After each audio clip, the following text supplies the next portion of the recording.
So today I've got a tour of two different apartments in the same complex in South Perth. So if you're looking for completed apartment that you can move straight into, then both of these apartments fit the bill. Now, one of them is a double-story apartment, which is quite unusual. It takes up the top floor and the floor below that, and it has stunning views out to the south. And the benefit of this one, of course, also is that it's overlooking a park, so it maintains your views. You can't really get built out at all. Great views out over the Perth golf course and out towards the river as well, and out towards the Canning Bridge.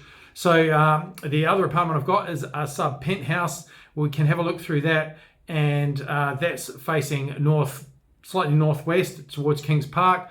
Again, excellent river views and views out towards the CBD. So both great options, and if you're looking for something to move into straight away, a completed apartment, then downsizer would probably be the market for the sub penthouse. The two-story, probably a little bit more open to different types of people for that one.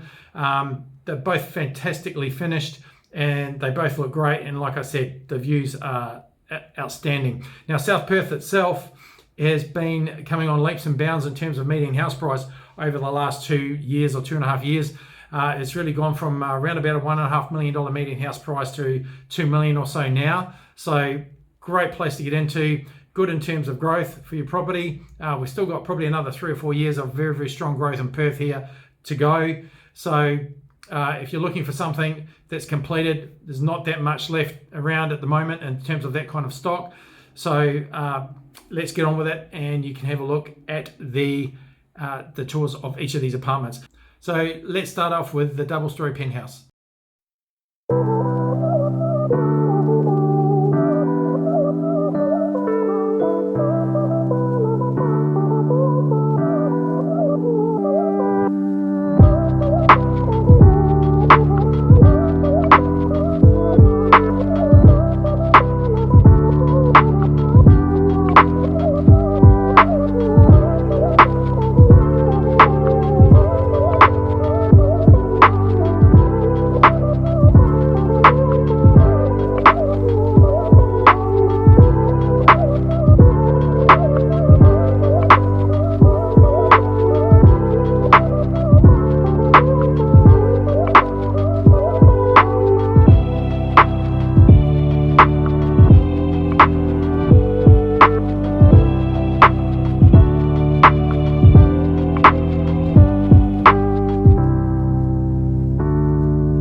you.